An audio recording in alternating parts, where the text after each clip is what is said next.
Today is April 8th, 2018. My name is Morgan O'Hanlon, and I'm interviewing Steve Lopez for the Voces Oral History Project at the University of Texas at Austin. We're in Hondo, Texas, and again, Mr. Lopez, thank you for allowing us to interview you today. As we said earlier, if there's anything you don't wish to talk about, we respect your wishes. And if there's anything you want to talk about, please let us know. And we may stop the recording if you need to get a drink or use the facilities. Okay. And with that introduction, today we're going to be talking about your life in general, with a particular focus on your upbringing in Medina County and your time in the military and political activities. So, how did your family end up here in Devine? I was born in Devine, in 1930. I lived there all my life, and until I went to the military. And it's a beautiful town, and a lot of friendly people there. So that's it. And do you know how your parents got here? My what? Do you know how your parents got here? Do you know how your parents got here? Oh, my parents. My dad lived in Charlotte, Texas, and they fell in love and got married here in Devine, and then that's where it started the family. And my dad passed away in 1950 of a massive heart attack. And my mother was the only parent we had then, and he passed away in 1950. So that's about it. Yeah. So when you were growing up and before you were born, what were they doing? What were their occupations? My dad had a construction company. He had construction trucks, dump trucks, and all kinds of equipment. And he died in the 50s of, like I say, a massive heart attack. He worked throughout the state. He was down in the hill country. He was down in all over South Texas, Houston, San Antonio, and he had to move around. So that was his main job. He owned his own equipment. Mm-hmm. Yes. And your mother?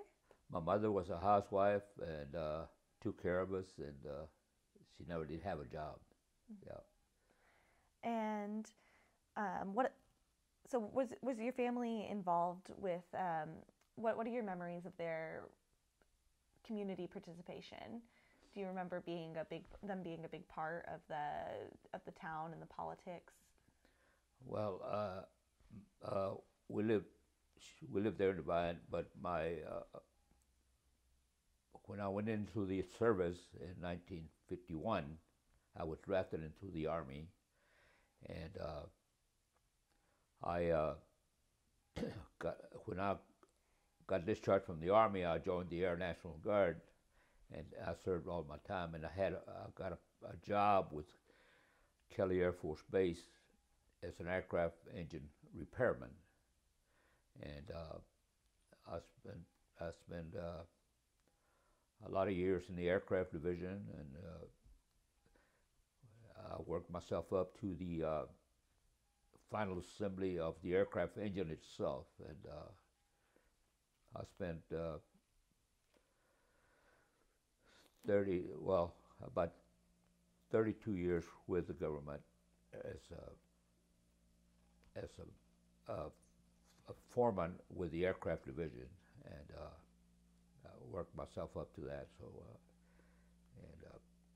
I continued my military part with the Air National Guard in the Civil Engineering Department. I was the superintendent for civil engineers at the 149th Air National Guard.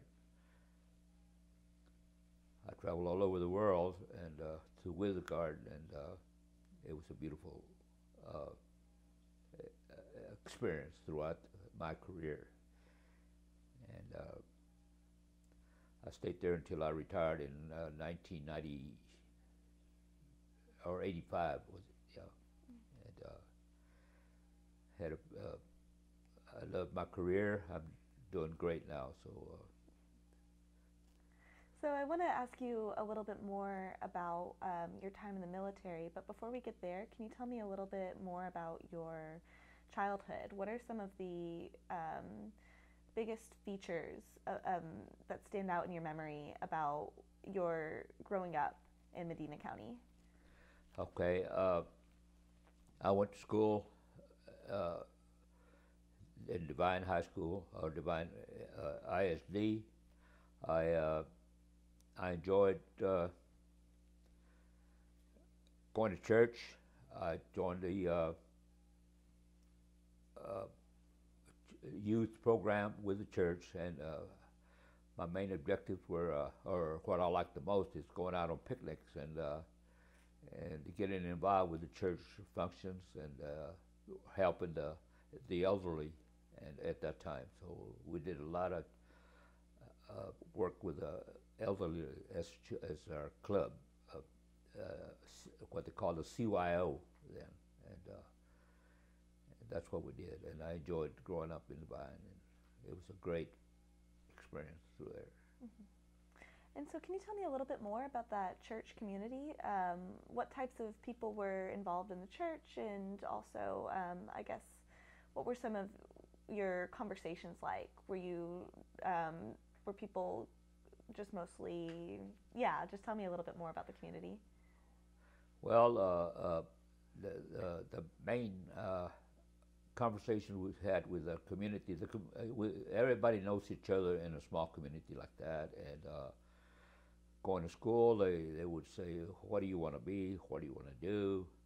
And at the time, our main concern was playing football and baseball and all of that. So we were not thinking of the future then.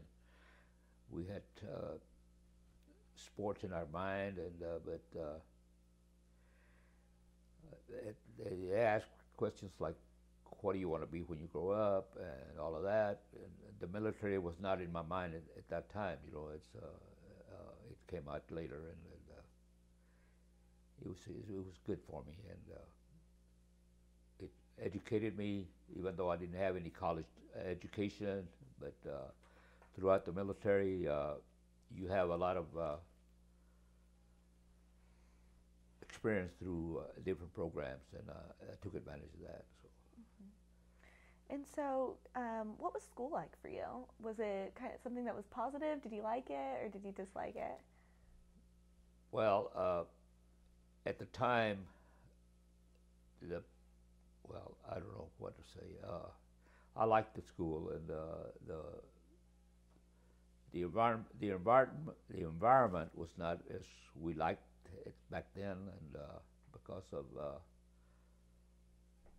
hardships that we had, and but as we went along during school, they gradually went away, and we got back to the level that we wanted to be, and it was not easy. Mm-hmm. Tell me more about some of those hardships. What do you mean by that? Well, the hardships was mainly it was divided. We were divided sometimes, and from the population, not divided, but I don't know how to say it. It was not equal opportunities. When you say divided, do you mean that the schools were segregated? Uh, yes. Mm-hmm. Yeah, and that you know the learning opportunities was not equal, and at the time it was a hardship. But we eventually got to our levels, like I said, to where we were equal to everybody. Mm-hmm. Can you tell me more about some of those divisions? Were they along like class lines, or was it because of race? I would say because of race. Mm-hmm. Back then. Mm-hmm. It's been a lot of years back, and everything is now. It's a different world, and different opportunities for the Hispanics or Latinos, and we're in good shape, and So I don't know what to say. Do you have any examples that you can give me about some of the opportunities that might have been given to people who were Anglo versus some of the opportunities that might have been given to a Mexican American student? I don't know how to put it, but it's it's difficult for me to explain at this time of age, you know. And remembering back then, it's kind of hard right now, you know. It's being an elderly guy, and but I don't know how to explain it, but there were. Would you say that they had more opportunities after they graduated from high school? Were they leaving Medina County? The opportunities after school, it depended on how aggressive you were in your consulting for jobs or going for jobs, and a lot of us had a good. I guess we were lucky at the time when we interviewed for jobs, and we had the right answers, and the education was there, and as a high school, and that's all we needed back then. College was not needed at the time as it is now, you know. But a lot of my schoolmates, they had good jobs and they landed good positions, and they're in great. They did great throughout their lives, at that time, you know. What were some of the things that your friends ended up doing after they graduated? Some became. Some went to college, got college degrees. Some joined the military. Some became officers.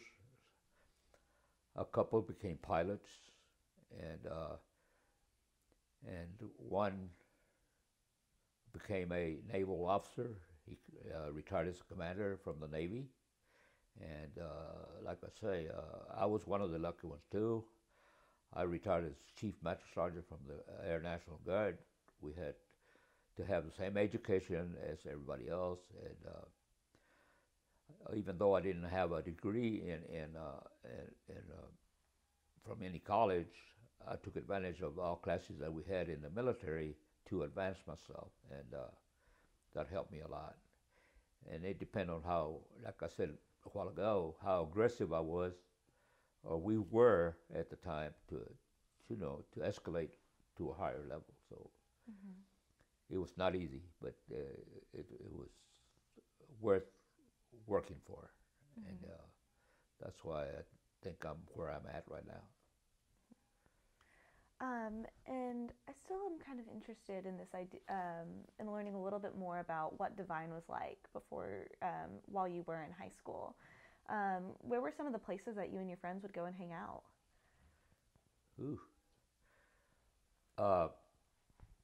Devine was a small community. The entertainment for the younger generation was not there, you know. So they had churches that, like the church had functions for the children, and the city also had some function for the young adults, and they had trips to the zoo and places like that, which very few of us got to go, you know. But it was the life back then was kind of rough, you know. But we managed to overcome it. And were you working when you were in high school? Were you working?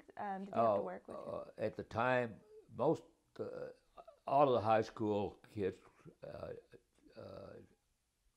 were out in the fields picking up crops, and during our summertime we worked out in the fields, like working with watermelon people, shipping watermelons to other states, at the railhead. We had a railhead then, and we don't have that anymore. So usually that, and work in stores, a few stores that we had. I worked in a store also. My uncle had a store there in Devine, which are called independent groceries, and I was a stock boy and help with the cash register every now and then. My uncle was hired me there, and he kept me under his wing for a while, for all the time. So his name was Clemente Gutierrez. He was a big man. He's a kind-hearted person, and he took us to work there during the summer. And what were when people were working out in the fields? What were those conditions like? Was it hard work? No, not really, but I don't know how to explain that, but we were all right. Mm-hmm. And would you say that once you got the job in your uncle's grocery store, was that kind of like a step up? Was that a little bit better? Yeah, well, we did. Yeah, it was. You had to think of what your next step would be. Working there, and without the guidance, sometimes he left us in charge of, hey, you're going to do this, and he assigned projects for us to do at the store, and that's how we done it. So, I guess, what were your parents doing throughout this time? Your dad was working at that construction business, and I guess, what were some of the things that they wanted for you in life? What were some of the things? They wanted higher education for me. They always emphasized to look ahead, don't have tunnel vision, look at the whole world, and at the time you don't think of your future. You have what you call a tunnel vision, but my parents always wanted me to get an education for me and my sister, and my sister went. She became she worked in the emergency room at the hospital in Austin, Texas, and after she got married, and she did good. And so I guess, what were some of so that's what your parents wanted for you. I guess, what did they want for themselves? Were they pretty happy with where they were in terms? Yes, they were happy. They had a good home. We had a good home, and we never did need anything, because they furnished everything. They were good supporters of the kids, and there was only two of us, so my sister and I, but we never did have any problems with our health and getting our nourishment. We always had everything to eat, so we were one of the lucky ones. Yes. And can you tell me a little bit about where was I going to go with this? So you ended up leaving Devine. You ended up joining the military. Your sister ended up going off to Austin. And your parents, did they ever want to leave Devine or Medina County? Or No, well, when I was in school, my parents broke up, and they got a divorce, and so and my mother was living with my granddad, and well, she had her own house, and my granddad owned a lot of property there in Devine, a lot of property, and he helped her a lot, and until the very end, and so like I say, when I went into the military, I was the only child, and I could have got out of it, because I was the only supporter for my mom. So I think the military would help me a lot, and so I went ahead and got in the military, and I would send her some money when I was there. But like I say, we never did. We were never short of anything, and life life is good now. So that's the main thing. And we touched on this a little bit when we were talking about what things were like when you were in school. But can you tell me a little bit more about race relations in Medina County? Do you remember that things were kind of tense between Anglos and Mexican Americans? I there was the discrimination was there, but we overcame it by trying to be or outthink them. You know, we did. We tried to do better in anything, everything. Our grades, our sports, playing sports. We did better. We tried to do better than what they did, and to try to keep for them to welcome us to the environment, to the playing the sports. Hey, come on, you're doing good, and all of that. So, and we could read them better than what they thought we could, and we did good. And what were some of those places where you guys were competitive? It was sports and grades, or? Well, mostly on the grade level, we were about even. There's some that excelled, and one of my cousins, he was he was very smart. He was smarter than he got through. He got his. He graduated from high school, went to St. Mary's University, and became a lawyer. And when he became a lawyer, he got a job in Washington D.C. as with discrimination. I forget what you call it, but he fought. I don't know. You're too young to remember a wounded knee. He was over there, and he fought for the rights of the minorities. And he spent I forget the department he was in, but he was in that department where they look over the Hispanic you know, what they do, how they're doing, how they've been treated, and he did real good. He became a high level person with the government in Washington D.C.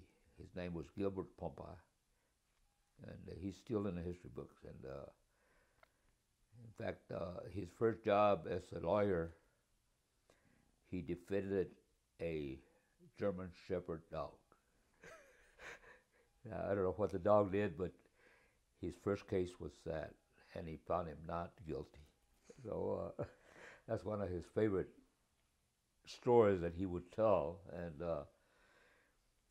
he was doing great in life. His wife worked with a big construction company here out of San Antonio in Washington, and he came back one Easter and he had a massive heart attack while we had a party, and that was the same. We lost a good person there. So, but like I say, we excelled. We did good, and these were with you were competitive with these other kids who were in your classes. They weren't at another school. Oh yes, at the beginning, we had a separate building a few blocks away from the main school. They call it the Mexican school. And we had a few Anglos there, but they called it the Mexican school. And from there, you graduated and come over to the junior high. And I think I spent 1 year there, and then they transferred me over to the junior high, so or the elementary, I mean. And but the teachers were great. We got along with them good. My mom had no problems there, but I, as a person, never did have any problems with any of my Anglo friends, and I had a lot of friends, and but, they left me already, and there's only very few of us. Our graduating class, we're down to about 6 from the 50. So, and it's a good life while it lasts. So it kind of seems as if you have a pretty like positive outlook, or you try to like stay away from the negatives when you're talking, when you're kind of reminiscing these race relations and that sort of thing. Can you tell me a little bit more about your why you try to be optimistic? The what now? I guess, do you think it's important to be optimistic when you're kind of recalling these race relations and these sorts of questions? I guess, what is your kind of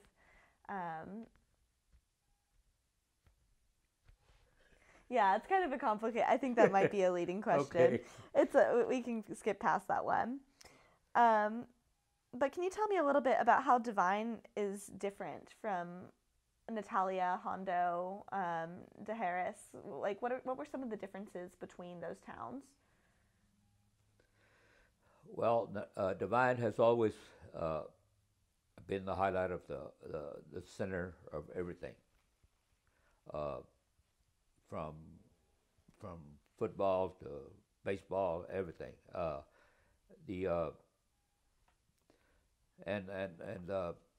The cities, the communication between the cities was great, but we had more inputs because of our. I guess we lived right off the main roads into Devine, and we grew faster than they did. So, and we had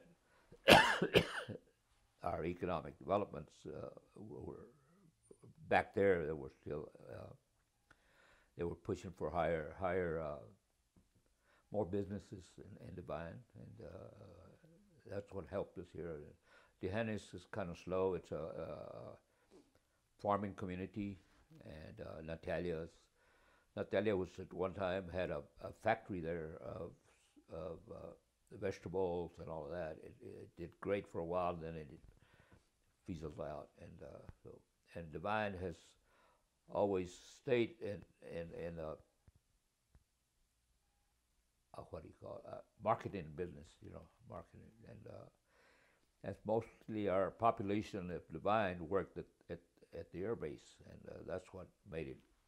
The economy was, but we had more. I guess I want to say we didn't have any more money than them, but we had better quality of life here. So it was a pretty big proportion of the town that was involved in work with the air base. We had a lot of what helped that. A lot of our seniors that were there before us, they were in positions to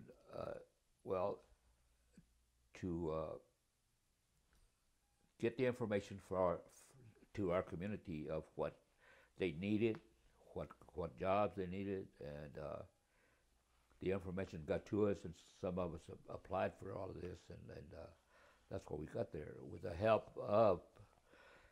There were Hispanics and Anglos at these positions, and I guess the Anglos pushed their Anglos, and Hispanics pushed the Hispanics. So, but we worked evenly. We even carpooled together, going to work, and got along real fine. Real good. And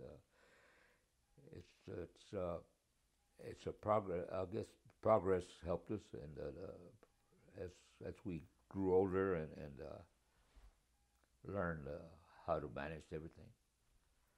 So you talk about the military as if that is something that helped you kind of advance in life, like that was a good opportunity for you.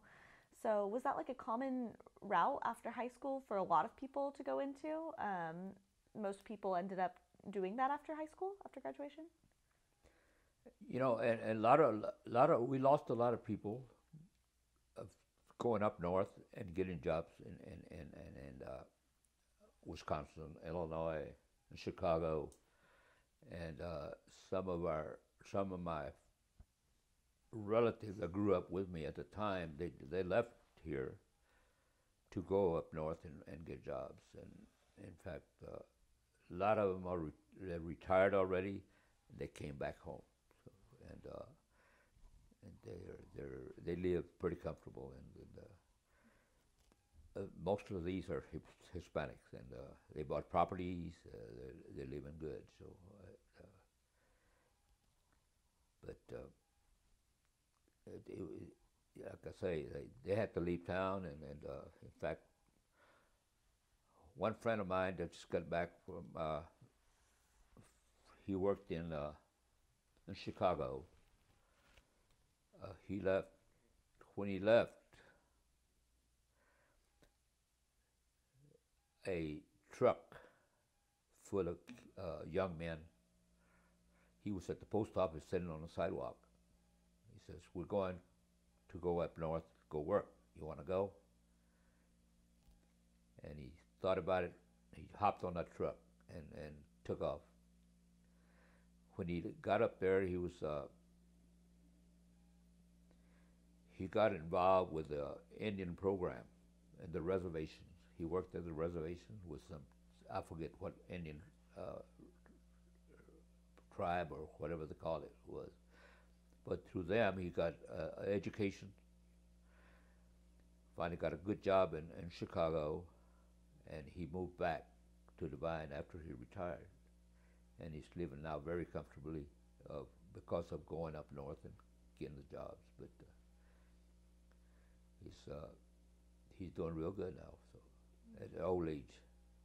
And you spoke of when you were talking about how some of the older people in the community would kind of like go and recruit you to come work at the Air Force Base or to Yes. come join the military. Who were some of those role models for you? Who was what? Who were some of those role models for you, or who were some of those people who encouraged you to do that? Well, they would, if I'm understanding right, they told us what jobs to apply for, and we did. But when we got in there, we were lower. Well, I had an advantage because of my veterans preferences. I went in with a 10-point veterans preference, and that qualified me above some of the newer comers that did not have that. So, and they told me, they asked us to bring the certifications that we had, our paperwork for the veterans preferences, and so they advised us of what to do, and that really escalated us, and we did good. And in fact, there were, at the time I went, were about 5 of us, and we all landed a good job, and because of them. And there was several Anglos that helped us too. Don't get me wrong. And but what they had was in aircraft fuels, and we didn't want that, so that's loading up the airplanes with fuel and all that. So it's a little dangerous job, so we didn't want to. And this was after you got out of Yes. the Army? Yes. Yes. And do you remember what year that was? What year? Mm-hmm. It was in, I want to say, 1958. Mm-hmm. And before I ask you about how you ended up getting into the Army, can you just tell me a little bit about your memories of how being Latino affected just your general upbringing? what were some of the memories that, I guess, kind of culturally, how did being Latino affect you? I I don't know how to explain that, Mm-hmm. but I guess, do you think any of your experiences, maybe through church or something like that, were something that only happened to Latinos?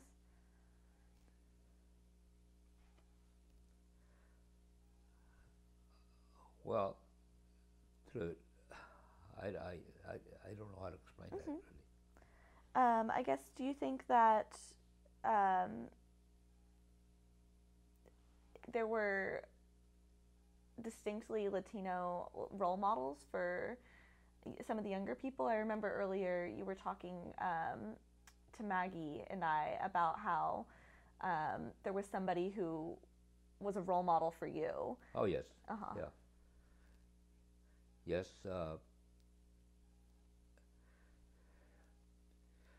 You know, I had a role model. He was Anglo, and he was a postmaster. He was the guy that got me involved in politics when I retired from the government. He was back then. He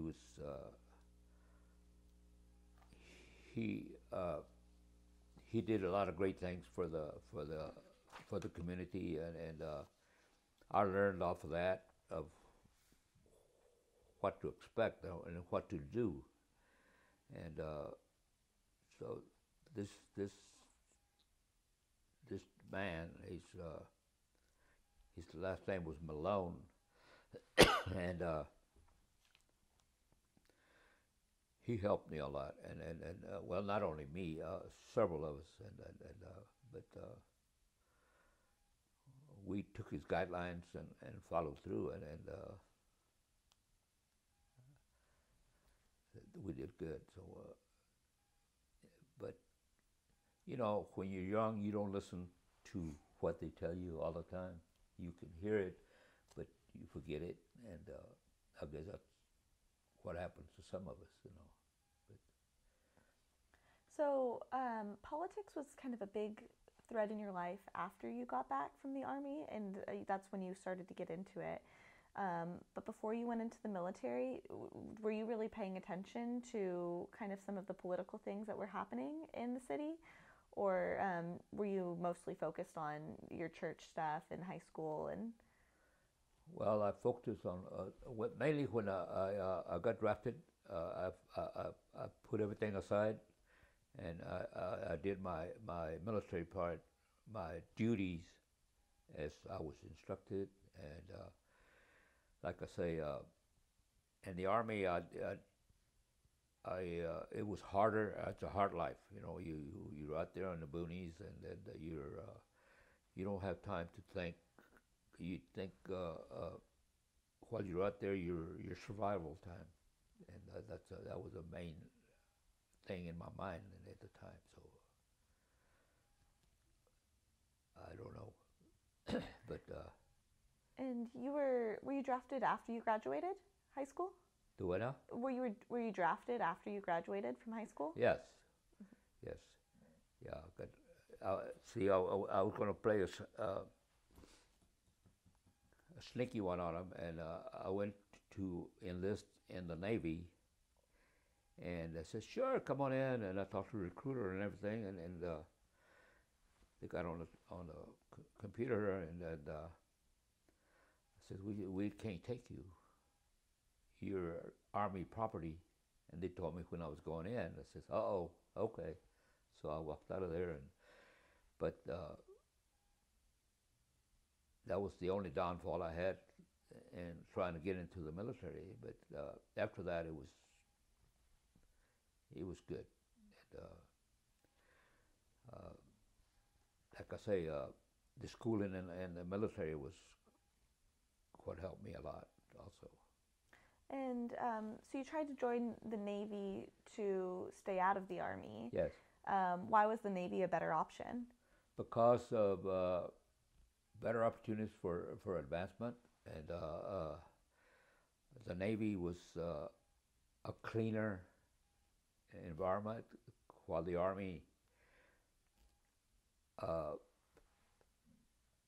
the army, you don't have a mess hall to eat all the time.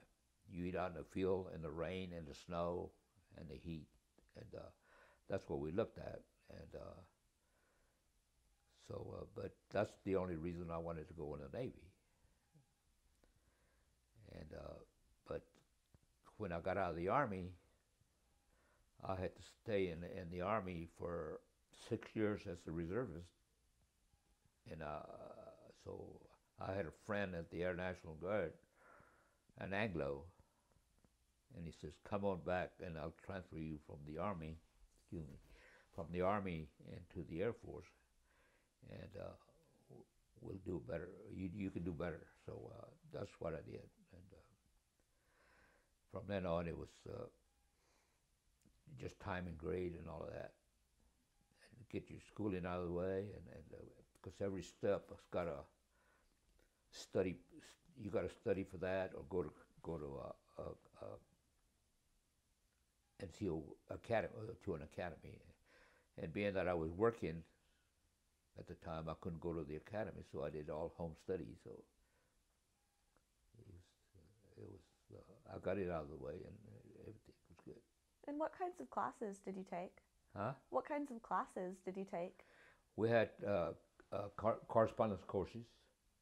It's what they call it, a CDC, and you had they give you the books, you study, and then they'll send you. Then you go up to a classroom, and they give you testing. They test you on all of that, different things. So except I did, I thank God for letting me pass all of these classes, and because you're married, you got the kids, you got. I had one problem in my finals, before I made my then as a senior master sergeant. It's called an E8. So I studied, but I didn't study like I should have, and I flunked it. This colonel called me up there, and a good friend of mine, and he says, "What are you doing? You didn't study right. You didn't follow your books. You didn't study. What happened? I want to give you one more chance." I made a 68 percentile on it. He says, "That's no good." I says, "Okay." He says, "If you want to stay in, you gotta do great on this." So I studied. No television, no nothing, and I made a 98 percentile when I got it in the second grade, the second score. He called me in and says, "Congratulations." He gave me a certificate for outstanding work that I had done. And that really motivated me to do better, to work with my people, because I had a bunch of guys under me, and at the time I became a superintendent for the civil engineers at the 149, and I had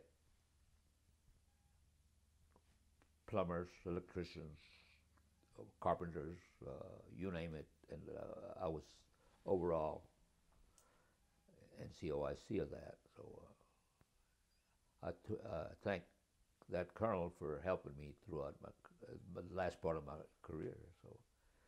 And why do you think it was difficult for you those first couple times when you wanted to take those exams? Why do you think it was so hard for you to sit down and study?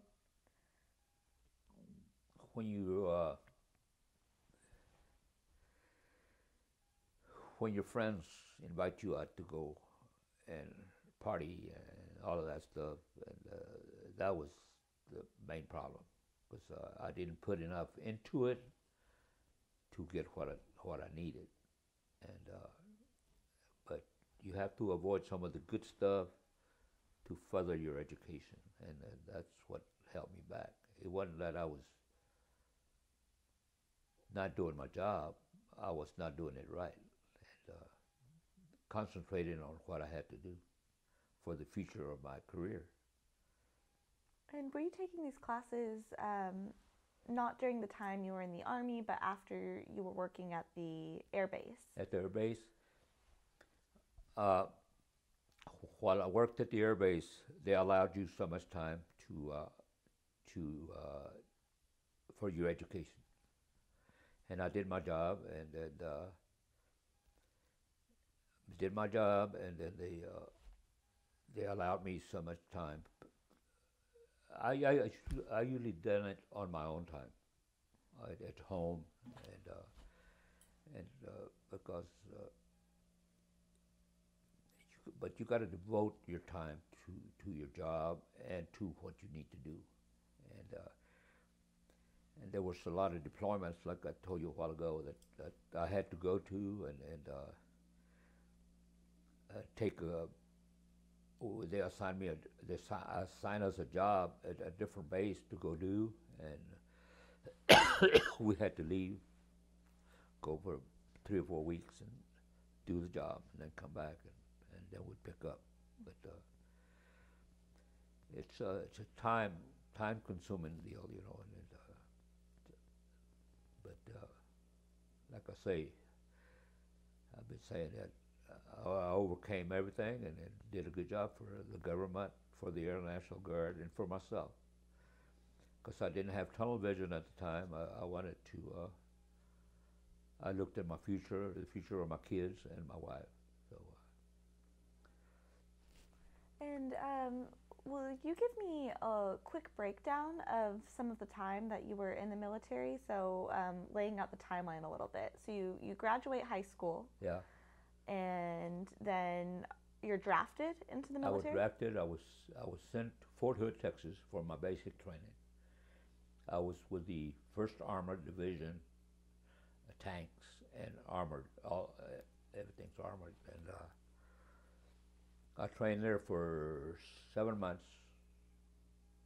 Because when we finished our basic training, I got orders to go. There was 12 of us that went in at the same time. Of the 12, 6 of us went to Korea, and some went to Germany, and some went to Okinawa. So. But I spent, when I landed in Korea, I landed on I was an operator of an armored car in the first Armored Division. When I sent me to Korea, they assigned me a different job. I went from operating equipment to a depot of ammunition to support all divisions in Korea. We had all types of ammunition. I landed on the 43rd Truck Company in the center of Korea. So there was hundreds of us in there. We transported ammo to the artillery, to the ground people, and until I spent 2 winters in Korea, and that's the first time I saw the ground as hard as cement, frozen, and it was something different. It was horrible. It was we lived in tents, and we had our heating system was oil and burners to heat our tents, and that's when I made up my mind that I would not be in the Army forever. So because of the what it was, and so I spent 2 winters and come back. They discharged me, and that's when I went into the Air Guard. And so What were conditions like when you were in Korea? So you were there consistently for the 2 winters. Um, were conditions generally pretty good? Were they kind of poor? They were poor. Uh, we had the Korean population depended a lot on our being there. They would wash our clothes. They would, but it was very dangerous. It was a horrible deal. I mean,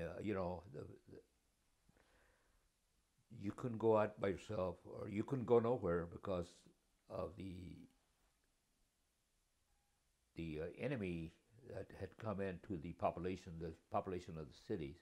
You never they all look alike, and you don't know who's a bad guy and who's a good guy. So we had to be cautious, and it was that's when I started getting gray hair. So it was horrible. It was the winters were bad, and the environment was. They call they have a rainy season, and we had foxholes in our tents. They had 4, and in the rainy season, the foxhole would fill up with water, and there were fish inside the. Unbelievable, but then we had to drain them out and clean it up. But it lasted about 3 months, something like that. And, life was not easy, and a lot of guys went to drinking and just tore up themselves. And but it was bad. Were there other Mexican Americans who were in your unit while Oh you were yes, in Korea? I had friends from the Valley. Good friends of mine from California, Tuscalero, California. I'll never forget that. Some from New Mexico.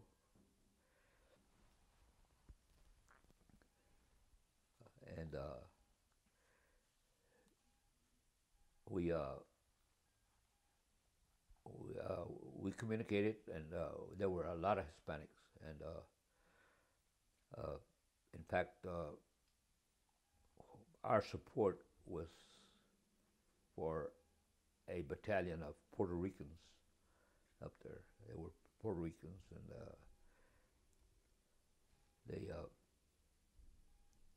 they were not very sociable, but we had to work with them. So you got to take it the good with the bad. So but we got along fine while in combat. So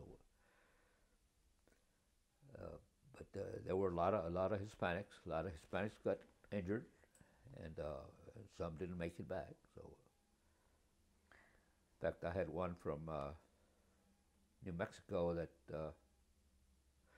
he became a forward observer for the artillery, and he got blown out of a foxhole by a grenade. And when we come back, we went across on a ship, 17 days on the ocean. Coming back, I saw him, and he wasn't the same person. So he told me what had happened, and some of my Anglo friends also got hurt. But war is not nice. But I was glad to come back. That's why like I told you, that I joined the Air Guard because of that, the conditions of that. In the Air Force, you got diners, you eat in mess halls, and it's a lot of work, but the conditions are better. Yes, ma'am. And some of the, I guess, divisions that you saw in high school, like some of the racial divisions, did those carry over into the military? Were there kind of similar divisions within that, or not so much? No, in the military, everybody's equal. Everybody's equal, and there was one going back to my basic training, I had a sergeant from Corpus Christi, Texas. Little short guy with a rough voice, and he was a kingpin. He ran it equally. He was a good man, and he advised a lot of us of the conditions that we were going to meet. He had just gotten back from Korea. He advised us the conditions and what we had to do, and he had, and in fact, he was, I don't know, he was he was a daddy for us at then. Yeah, all the advice he gave us, and it was true. And what kind of advice was that? How to protect yourself, how to, especially the hygiene part of it. And he says, you got to take care of your body, because if you don't, you're going to deteriorate over there, you're going to get sick. And he emphasized all of that. Hygiene is one of your most important things. And stay away from the nightclubs, because you're going to get killed. Because they had, in Seoul, Korea, they had a lot of nightlife, and they advised us to stay away from it. So we did. So, but it was an experience. So these 2 years that you were abroad in Korea, how did they affect what you did when you got back? When I came back, it didn't affect me. It is not like, it was not like it is now, where now most of your military come back with sickness and in their mind, and it wasn't that bad. So it didn't affect us that much, or at all, really. And yet the chemicals that they used in Korea, that were used in Vietnam, and we didn't get affected by them that much. Mm-hmm. So, but it was all right. We survived and still living good. And so after you got back, you started working at the Air Force Base. Yes. And you started taking these classes. Can you tell me a little bit about what else was going on in your life? How did you meet your wife, for example? Okay.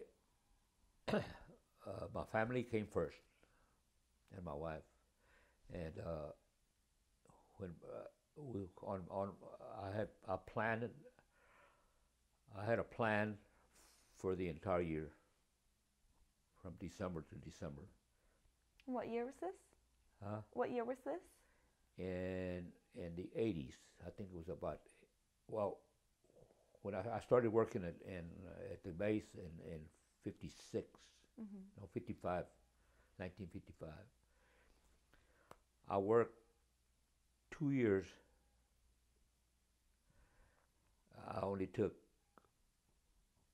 In 2 years, I took about six weeks of leave for my family, until I established my leave and my sick leave.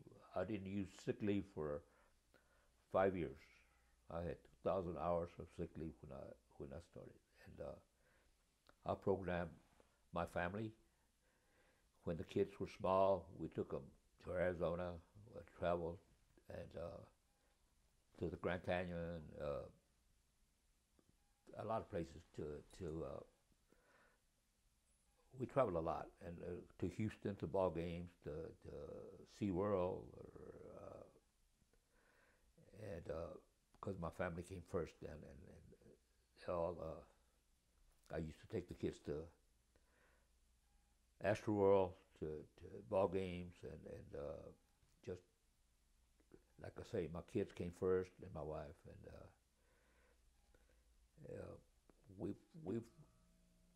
we've done good. We're my kids all graduated from high school. My daughter didn't want to go to college. She went to a dental hygienist, and then she got a degree. But then she changed and went to work for a doctor in Arizona. and she's been doing that forever. And my middle son, he went to a trade school and got a job in San Antonio. He works for some lighting company, Jennifer Lighting, and he's been there for a long time, and he's doing good. And my youngest son became a teacher, a coach, and they're all doing good, and we never did neglect them. We guided them right, and the family survived, and we're doing good. I have two grandkids. My granddaughter had, when she was 9, she was playing soccer and down in the valley, and she couldn't run because one of her ankles hurt. And they told her that was she'd been running, exercising too much. So, and then she continued hurting her, and my son took her to a specialist, and she's had first stage cancer on her ankle. Some kind of children's cancer, and she was 8 years old at the time. They had to take her right above the ankle. They had to remove it, and that was a hardship in our life. It broke our hearts. And now she survived. She's cancer free. She goes every 6 months for the checkup, and she wears up prosthesis. She's a junior at UTSA, and she wants to be an attorney. And that young lady's nothing stands in her way. She's very aggressive. She carries a good grade in college, and she's going to graduate 6 months ahead of time, and she wants to go into law school. Well, I still have my Hazelwood for my military, my Hazelwood education, and a friend of mine told me that I never did use it, and it's still there. And a friend of mine told me that I can take her as a dependent, and she can use all of that, all of my educational program. And that's what we're planning on doing. And if she goes to law school, I'm going to let her go on under my Hazelwood Act program. And that would save her a lot of money.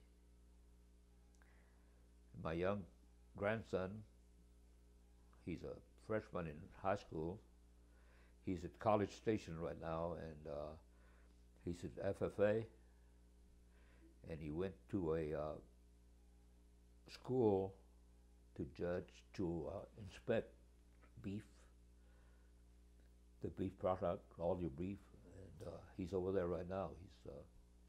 He's coming back this afternoon, and so they're doing great, and my family's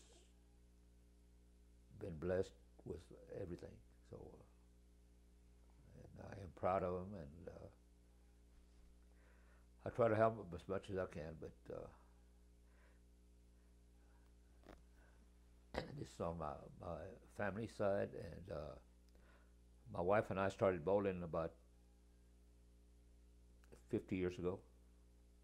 We bowl together, and we go every year. We go either Las Vegas for tournaments or Reno for tournaments, and we've been all over this Arkansas, California, and the bowling tournaments. We enjoy doing that, and that's our own thing. So, and that's what keeps us healthy and help us live longer. So, like I say, we have our arguments, but we forget them after a while. So, and I'm blessed to have a family that I do. And so as I hear you talk about your kids and your grandkids, I'm just kind of wondering, how are their opportunities different from the ones that you had when you were leaving high school and you were entering the military? Between my era and theirs. Mm-hmm. Uh, I haven't heard or seen anything like what happened to us with them. My son uh, worked for a law firm. My middle son worked for a law firm, and they sent him to Mexico for some interviews over there with some client for the law firm, and he went up there and he enjoyed it being up there, and he did great. And then they offered him he got an offer from this job electrical company with more money. So he told the attorneys what was happening. I says, okay, go for it. So he's been there forever. And like my daughter, like I told you, my daughter, she's never had any problems with any segregation or problems going through her career. She worked for the Indian Nation in Arizona when she first got there as a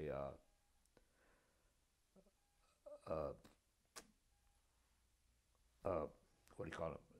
Not a secretary, but interpreter for the Indians, and so she did that for a while. She didn't like it, so she went back to her regular job with the same doctor. She's over there. She's doing real good. She's planning to retire another couple of years. And my youngest son is that guy never had a problem. And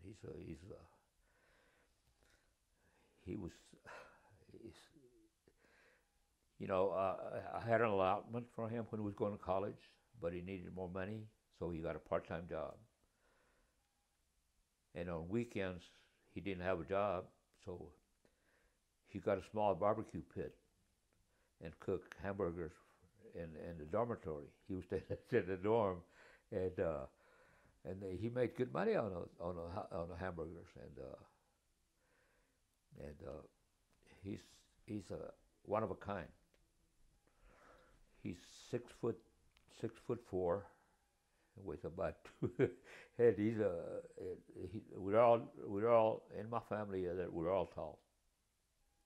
We have from 6 foot to 6'4". We are it's a large family. I mean, tall people. But my son, he's very aggressive and he's doing real good. And he's a very kind-hearted person. Very kind.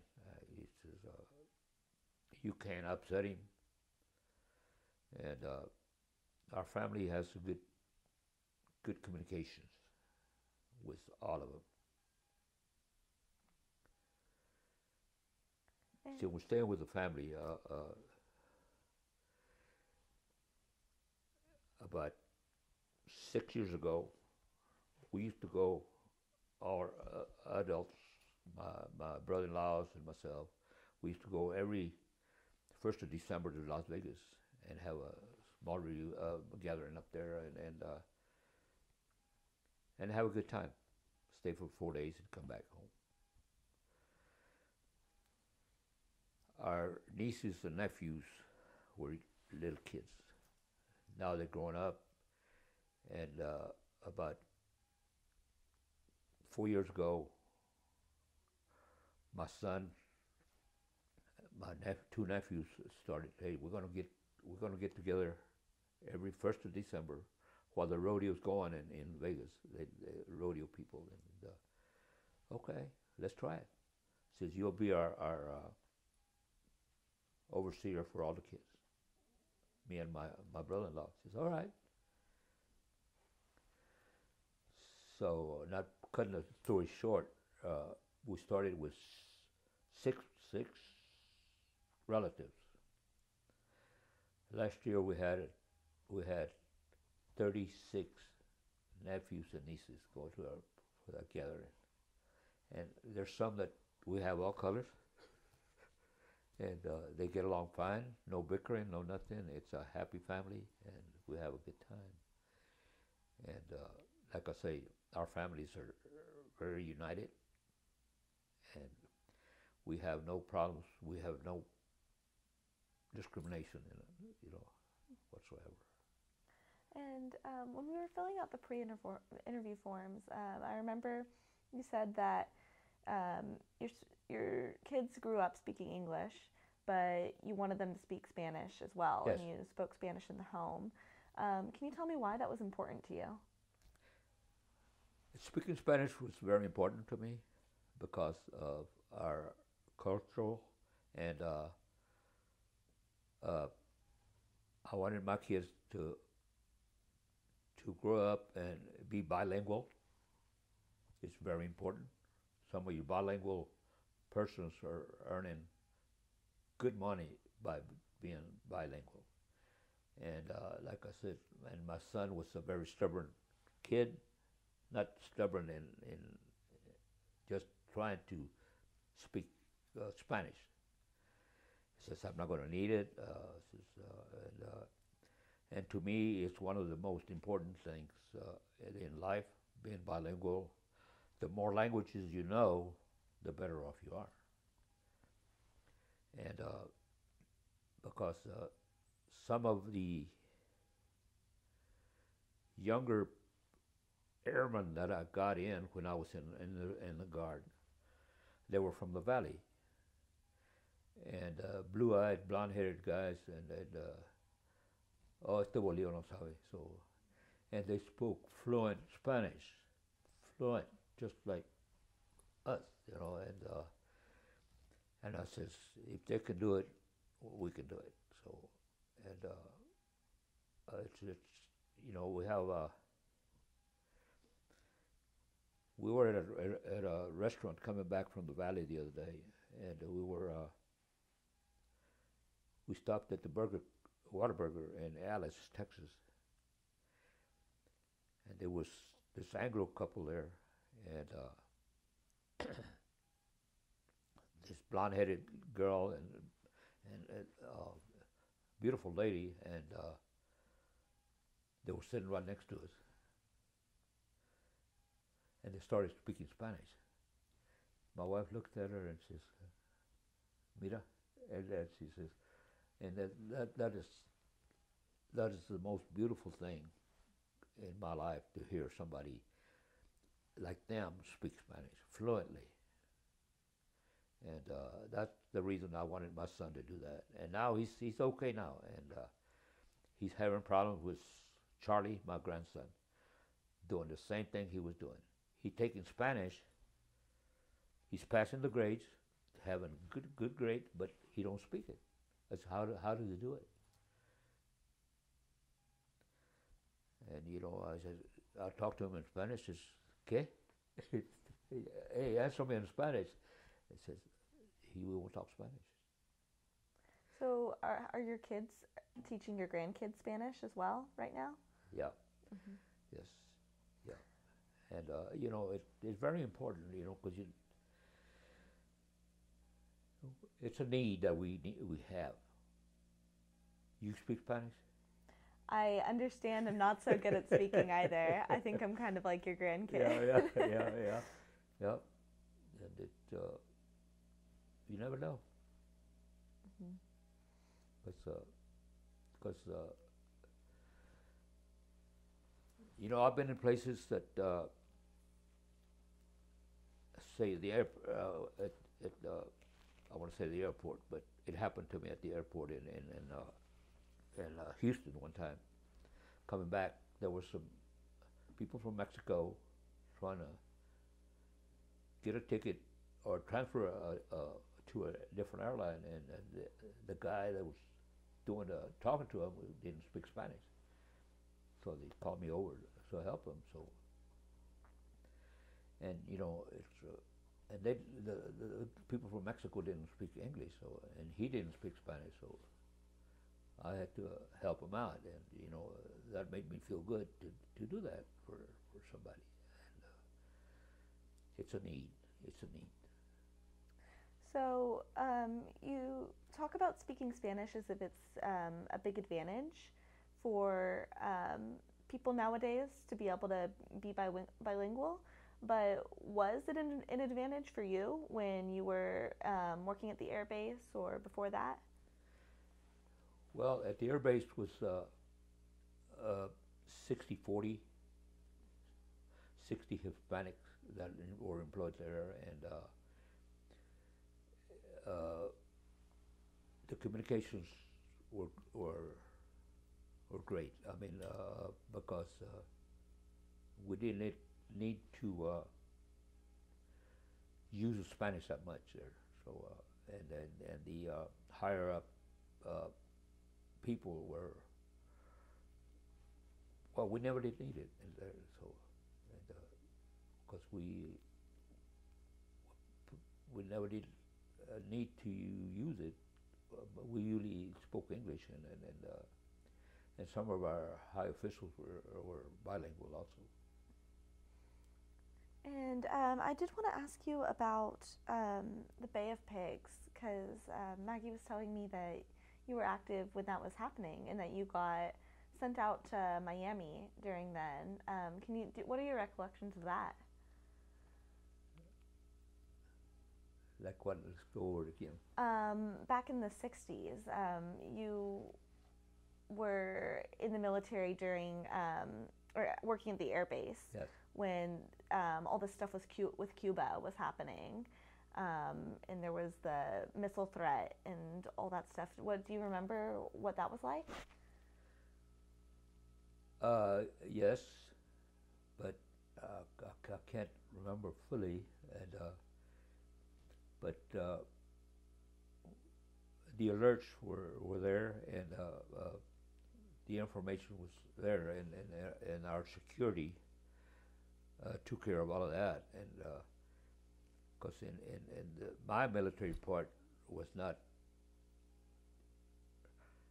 needed at the time, but the security people took care of all the alerts. All the alerts were taken by the security people, and the information was elevated back to us, and we knew what to do. So, but there were several occasions that we had those threats, and but they were not major. You were active in working at the Air Force Base during kind of a huge chunk of time during the Cold War.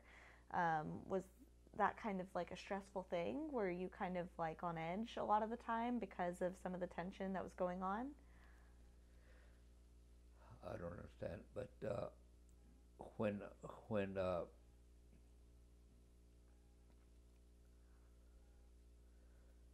the only time that we had a problem or with the government and the Air Guard was where you don't the Bay of Pigs in Cuba. We were alerted, and there was they know if we're activated, we're put on leave.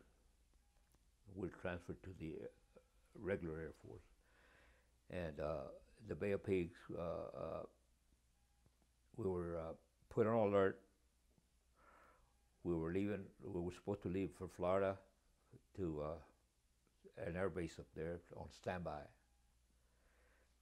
But we had an alert. We stayed at Kelly, and they had us here for, I think, 2 or 3 weeks on active duty, ready to go. But we never did have to leave. So that was one of the threats that we had. But other than that, it wasn't bad.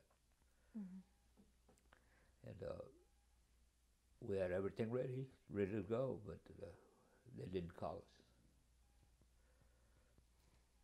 And so after all this time, having worked at the base, can you tell me a little bit about your getting into politics? Because you started that as soon as you got out. Yeah. Okay. I See, I belong to just about every organization in Devine, from the Crime Stopper program, the Knights of Columbus, the Lions Club, uh, you name it, I'm there. Did you enter those when you were working for the military? You know, yeah, I entered those. After I retired, I went into the Crime Stopper program, the VFW. That's one of my main objectives. I was commander at our post for 8 years. And what else? Anyway, I was involved in all of this, and then this gentleman Malone says, "Hey, you need to run for council, city council." No, I don't want to. He asked me 3 times to run, and finally I got fed up. I says, "I know I'm not going to make it." So I ran, and I made it. And I was in the city council for I don't know how many years there to start out with. And anyhow, I stayed there. I joined. Let me see. I don't want to lie to you because we're on camera.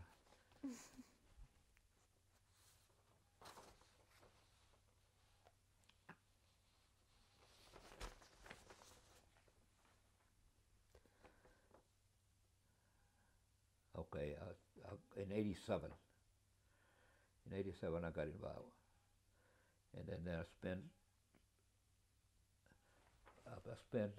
9 years as a councilman before I became mayor, and I became mayor in the 29th of October 1996.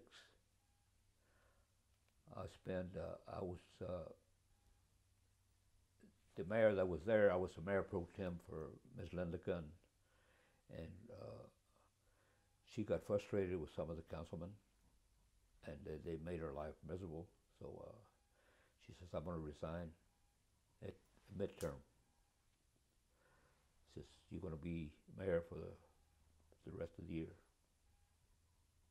All right, I'll take it. So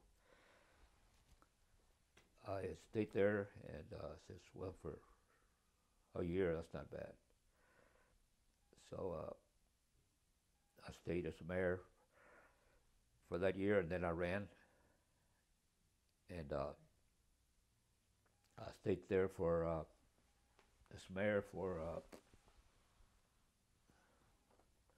13 years as mayor of City of Devine, and it was very challenging. We had a lot of being a Hispanic mayor. A lot of our counterparts frown. Why don't you do this? Why don't you do that? It says we got to follow the book. I got a council. I just conduct the meetings as a mayor. The council tells me what to do. I input the information to the council. They decide yay or nay. And I was very firm. In fact, they got upset at me because at the beginning, I used to wear a tie and dress up for the event for our main meeting. There were some Anglos that come in shorts, so I made a ruling that for our regular meetings, when the public comes in to listen to us or argue with us, you will wear an attire as an official. And they complained. That says, who are you to tell us this? I'm the mayor. I'm your boss at that meeting. And you will come in dressed casual or with a tie or whatever. And they says, okay. So I don't know whether it was a challenge or not. One time, one of my Anglo council people come in shorts. And so I told this gentleman, you need to leave, go get dressed, and come back. So I says, well, he says, well, we'll see about that. All right. So he left. He never did come back. The next meeting we had, he was wearing a tie. Everybody was dressed neatly for the people. And then I says, okay. And everybody agreed, you know. And I had them on my side because I treat them all right, all equal. And as Hispanic, that meant a lot for me. And yeah, I spent 13 years as a mayor, and I think I had enough, so I ran, but I didn't put in to my election program like I usually did. So I got beat by 4 votes, something like that. So I was out. And but in my tenure as a mayor, we did a lot of things for the city of Devine. We fought TxDOT for frontage roads, for economic development programs that we had in mind. And we, 2 councilmen and myself, we used to make every meeting that TxDOT had. At one time, we were number 4 or number 1 in our projects that we were going to get, and then it never did happen. And so we talked to the main TxDOT people. They say, we need this. We have an economic development board or council that are planning for a lot of things. In fact, we had a plan for Walmart to come in, but we needed the frontage road. So we ended up fought them. Finally, they came through. It took us 3 years before we got the frontage roads, but we got them. And everybody was excited about that. So, and that's when our economic development started working. And then here about 4 years ago, we got a Walmart, we got McDonald's, we got Sonic, we got a lot of good stuff. And that meant employment for our city, for the people in our city. That's what I was looking at, mainly, employment for everybody. And it, we did good, and we had a when we started, we had an idea of helping the needy in our city, people in need that had their houses were not the best. There were old houses, and there were elderly people. So we implemented a program to help these people. We had a firm, Langford and Associates, that we had not a committee, but I guess you'd call it a committee. We made applications for whoever needed a house, to rebuild a house. We got the applications in. We had a group of people that reviewed all the applications. And Langford and Son asked us if we can get monies for 4 houses. So we picked the best applicants for those 4 houses. And the first year says, well, once we get, the advisors that once we get the program going, the applications, the money, it's mainly the money. Langford and Sons advisors says, we got the money for 4 houses. And they're going to be brick homes, and it's top of the line. It's a 2 or 3 bedroom, no, 2 bedroom, no, 3 of them. 3 bedrooms, a new house. So the first year will be a 4. But the residents had to find a place to stay until they finished their houses. So they had no problems doing that. So we built the first 4 houses, and they were brick houses, beautiful homes. Everything,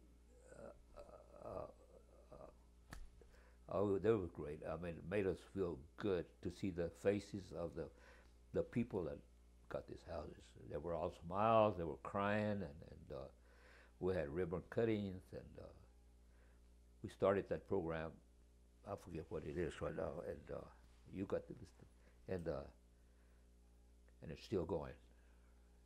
We're going to build 3 this year, and for people that they need help, and the elderly, they come in with air conditioning, heating, and everything.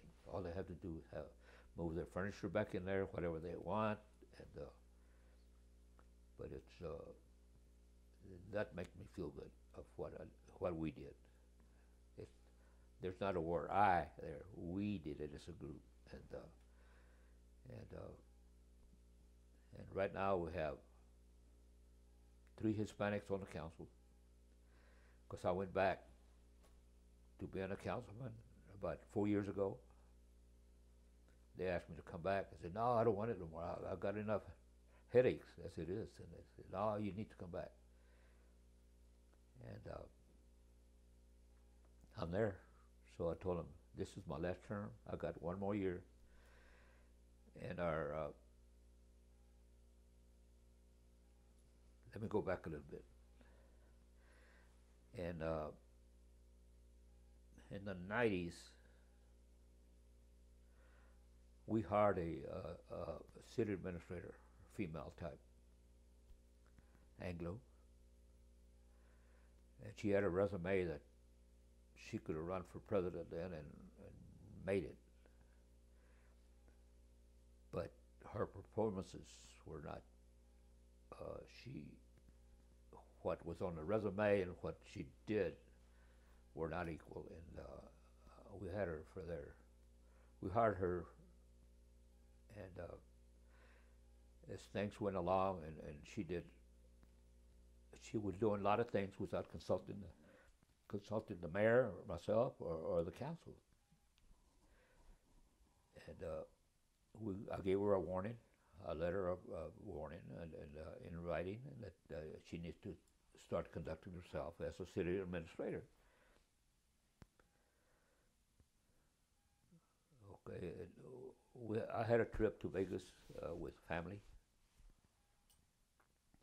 When I got up there, and my city administrator, my city secretary says, Georgia Vines,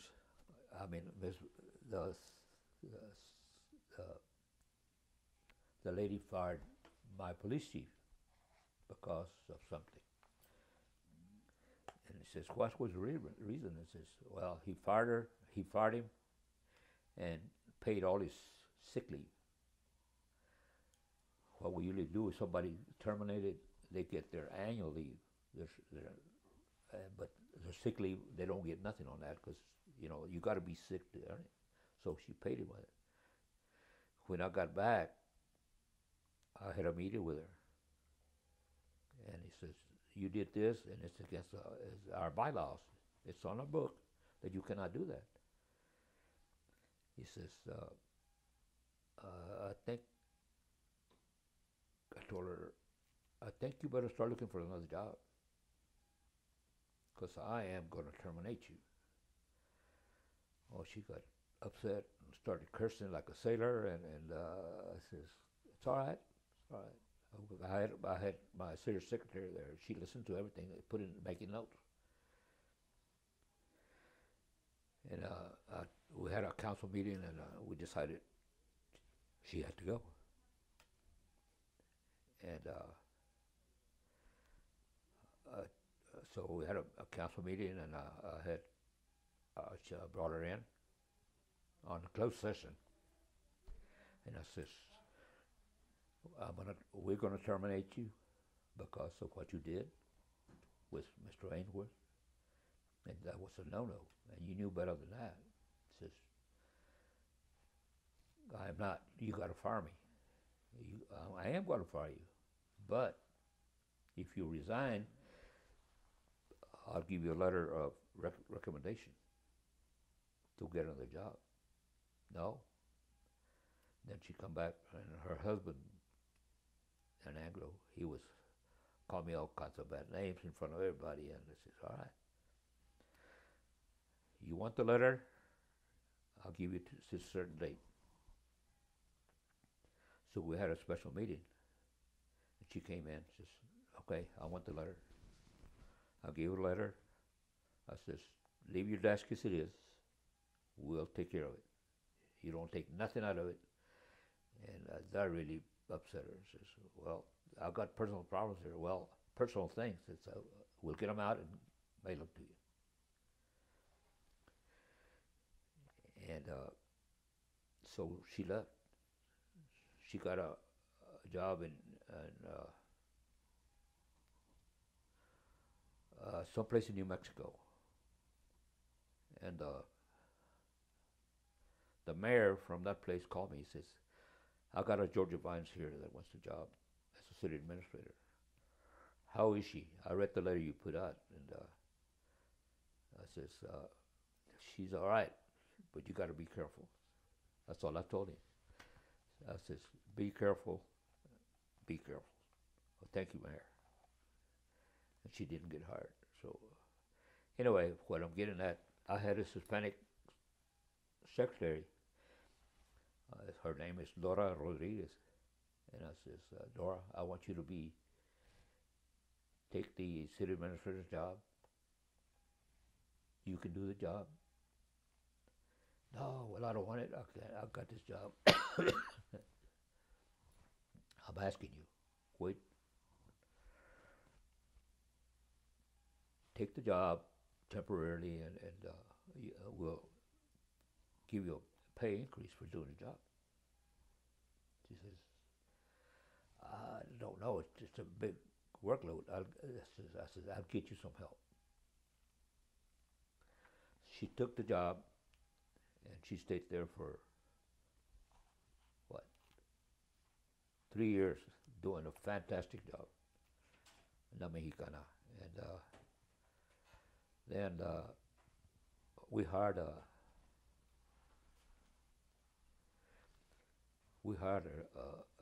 man, city administrator. He lives in Floresville, Texas. He was good, and he took it, and he did a great job. And he stayed there 2.5 years, and then he got sick, had to retire.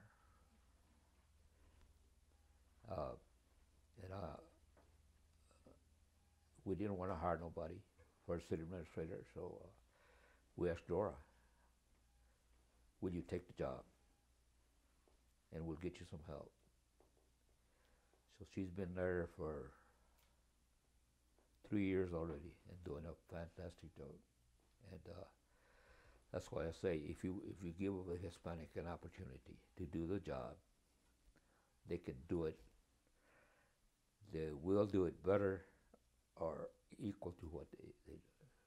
And right now, I told her that I'm leaving. She says, no, you're not.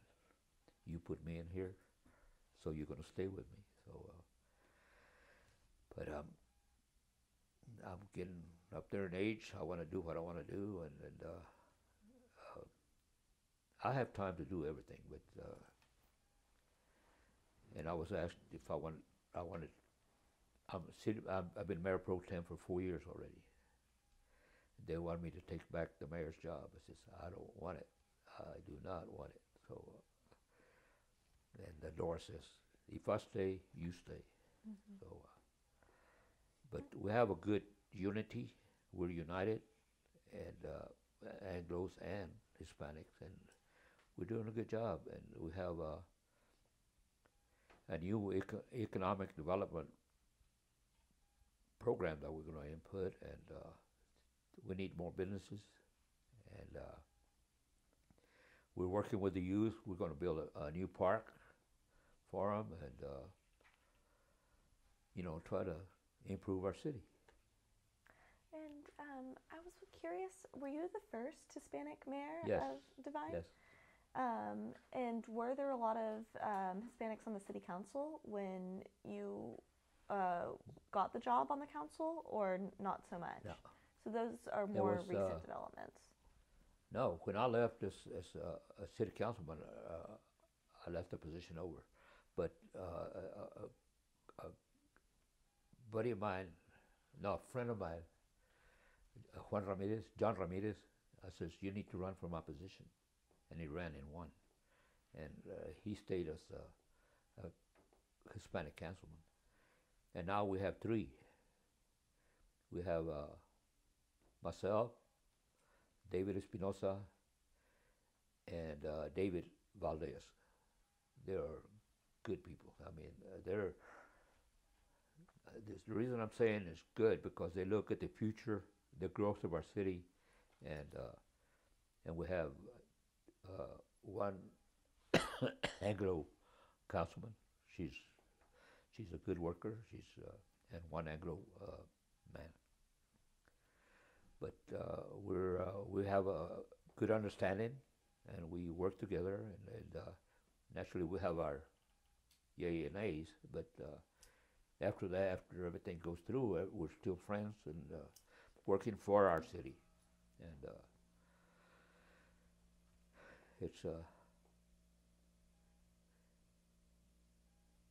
it's good if you make it work. Mm-hmm. And we're making it work. Mm-hmm. And I was curious as to, so Devine has a majority Hispanic population. I think so. No, I forget what it is, but I think it does. And so why do you think it took so long for Mexican Americans to get involved in the politics of the town? You know the old saying, you do the talk but don't do the walk? They don't. They want to get involved, but when the time comes to get involved, they don't step forward. So how did you get the Mexican American vote to turn out, to begin because to turn out? they're going to have somebody to represent them, and once we have somebody that want to donate their time, they'll help you. You have to go out there and talk to them, and they'll help you, and it's for the good of our city, and not only for the Hispanic but the Anglos. We got to stay together, and in fact, we have one or two black families there, and we try to get. They have a nursing home there, and we wanted to get one of them to join us, and they wouldn't do it. So, but she got real sick now, and she's not doing too good. But we work together real good, and our police department has 4 Hispanics. The police chief was Hispanic. He retired, and we have a lady police chief. Her name is Benavides, but she's Anglo, but she's really good, and she's got a good program going. And let's say we have a good smoothing city council and every department in our city. In fact, we're shooting to build a new city hall. I'm behind it 100%, and that's our next major step. And we have a lot of support, except for some that we've grown so much that we can't all live in the same house, so we need more room. So that's our main concern right now. Mm-hmm. And so we touched on this a little bit when we talked about the postmaster who encouraged you to get into politics. Okay. But can you tell me a little bit about what the motivation, your personal motivation to get into it? when Sid approached me, uh, he says, you know,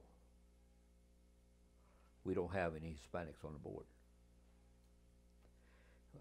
We need Hispanics on the board. And I says, like I says, let me think about it, Sid. And he would come to the house and talk to me. He says, you need to make up your mind by May, before May. And I would encourage you to run. And I says, let me think about it. Okay, I gave him a date when I was going to decide. And when I went back and told him that I was going to run, that put a big smile on his face, and he says, thank you very much. Thank you for the people, the citizens of Devine. And I know you will do good. I says, okay. I says, I'm going to give it a try. I'm going to give it a try. If we don't make it, well, we just don't make it. He says, you will make it. So he, I don't know, he did great for me. I mean, I guess he spread the word around, and he really put out my career in the military and civil service. You know what I did for the government, and I guess that had an impact of how I got in there. But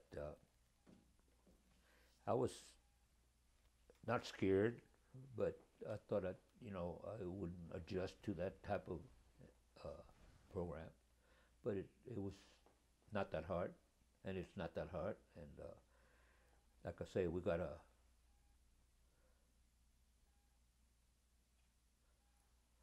the main thing is I have a good, understanding wife.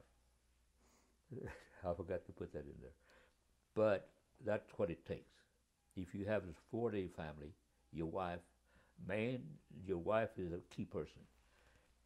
And she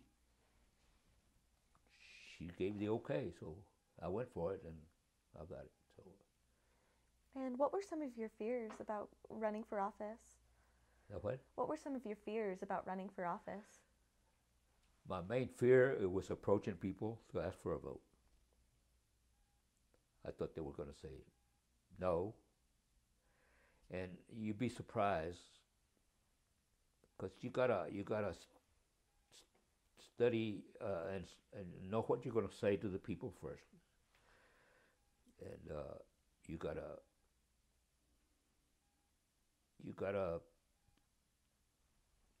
adjust your approaches to be calm and not nervous. And but my fears were approaching the people for votes. And after that, it's like you say, it's a piece of cake, and because I knew 85% of the population, and I talked to just about everybody. You get a lot of negative feedback from some of them, and because you still have your diehards. Be surprised, and but once they get to know what you're doing, they turn a new leaf and work with you. And was your race pretty competitive? Your first race running for city council?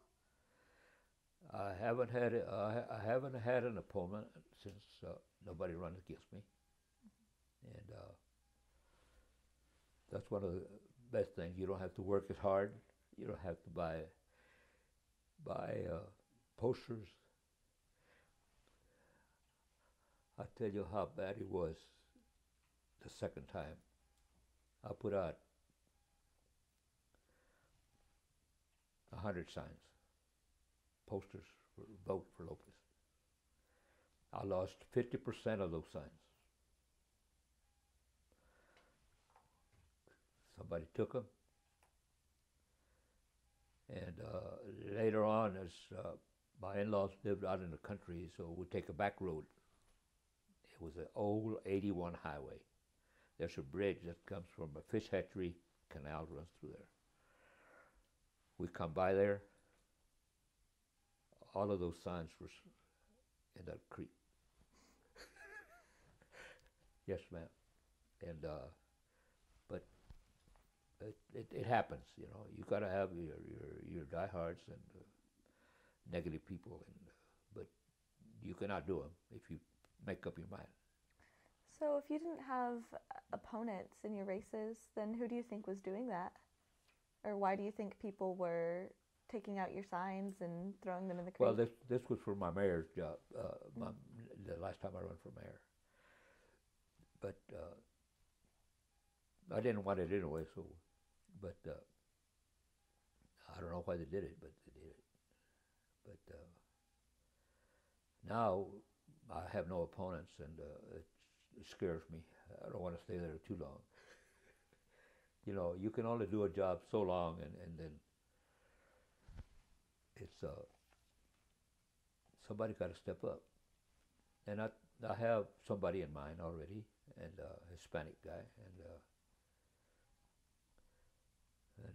we can do it. So how has kind of political civic engagement, how has it changed since you were growing up in Devine? Like, would you say people are more involved in local politics now or less? It improved a lot. I mean, it has improved a lot. Yeah, because they're finding out that it takes a voice to improve our city and things that we want to do in our city.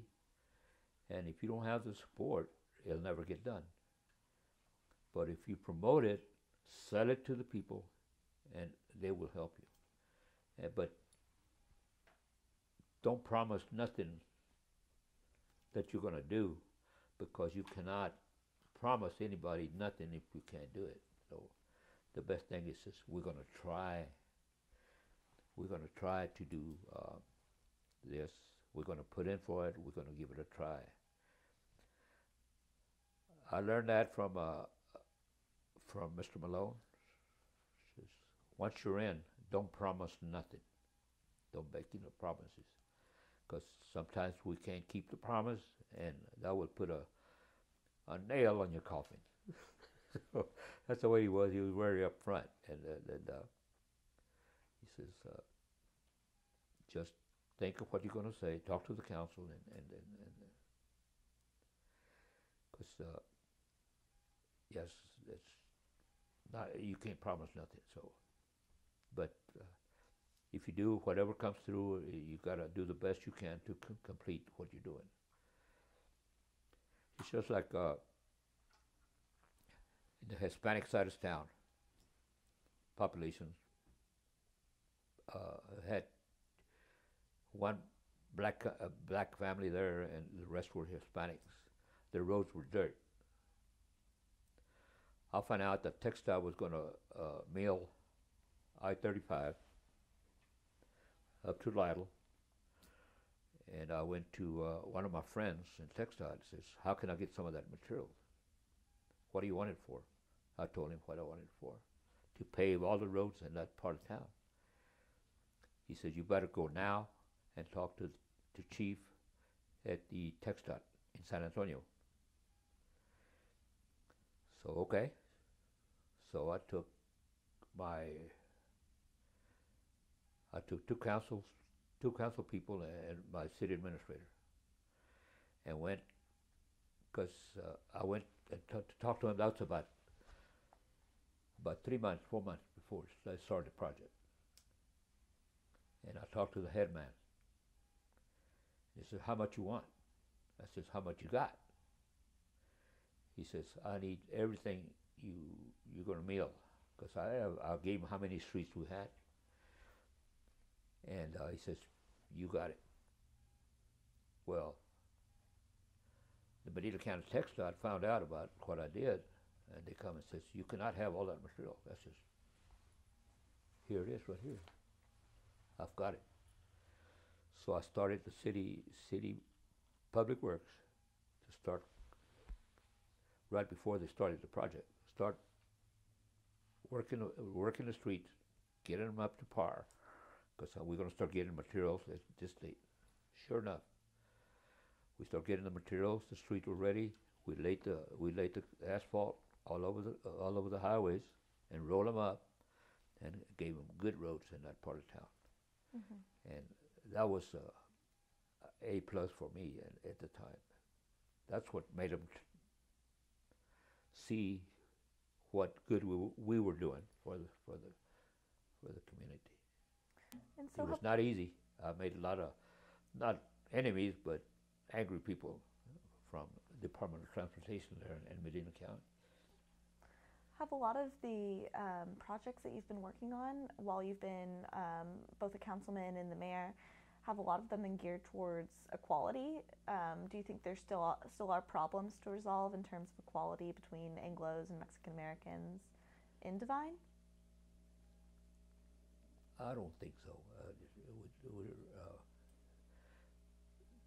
I don't think so. We have no problem. But like I say, we still have those diehards there. So, but everything's all right. And I've heard you bring up that word a couple of times now, the diehards. What do you mean by that? Negative people. That they don't want to support you, especially when it comes from a Hispanic. He wants this thing done, and that's it's just like in the military. If there's a female in charge of a group, the male population don't want to take orders from her, but they have to because she's in charge, and that's the problem there. And when it comes to the idea comes from a Hispanic, they don't want to buy it that bad, you know. But it's I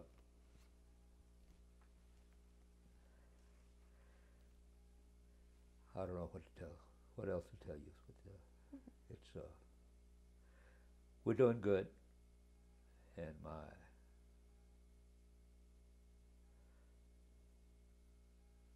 what would I say it?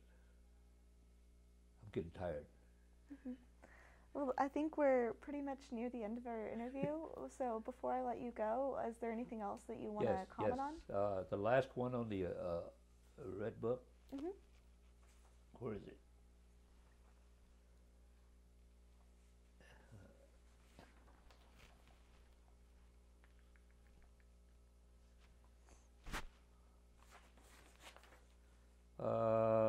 Sister City. You see it? Sister City from Mexico. When I was mayor there was a program for a sister city in Mexico. I applied for it. And the sister city was from, I'll give Maggie the flyer. It's a poster. Sister City, the proclamation. It's a proclamation we had done. Sister City, it was 14 de las Flores. It's in the state of Veracruz. And we used to have, at the beginning, we used to communicate. We had meetings at TAMU in Laredo, Texas A&M at Laredo, and to get organized. And we know we're so good, and we used to have in Laredo, we have meetings, and we have like a fair. All the sister cities would come in and get together and talk and what we needed to do. And so happens, I didn't know this. My uncle was city administrator for 14 de las Flores, and I didn't know that.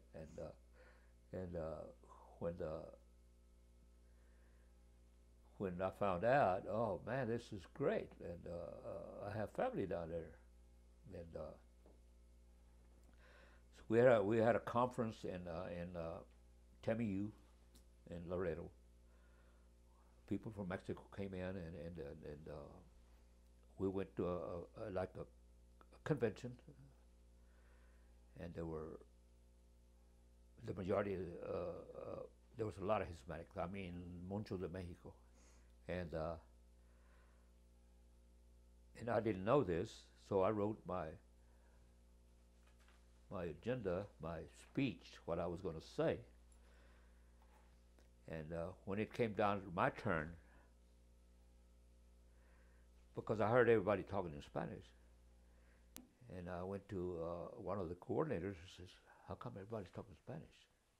I got all mine in English." He said, "Buddy, you got to translate that thing a la quick." And and I had to do that speech in Spanish. Talk about something. I talk Spanish, but try to say the right meaning in the words in Spanish, and it wasn't hard. It was just my speech didn't go as fluent like it should have gone, and but I got an applause at the end, so everybody said great, and before I end, the mayor from 14 de las Flores wanted to buy some heavy equipment. They needed some heavy equipment for the city, and they asked me, "Can you help me?" Yes. What do you want? So he told me, and he says, "Okay, so I'll call Holt and Caterpillar, and here in San Antonio, that what I had." Says, "Bring them over." So we set a date, and they came over, and I took them down there, and in fact, they had an international salesman that did for South America or anywhere, and he helped them. They bought 3 pieces of equipment, and we got them the paperwork to cross the equipment over to Laredo, and it was the thank yous were not enough, and we helped them a lot, and they really enjoyed or were grateful for what we did for them. But it's things that we did for them, and in fact, I had a plaque that they gave me, and like I told Maggie, we did our redone our den and everything, and my wife put everything up, and I didn't have time to look for them, but it was great. I enjoyed it, and I hope I had done the right thing. Cool. Well, we've covered a range of topics today, and I just want to thank you again for speaking with us and for doing this. And yeah, thank you for your time.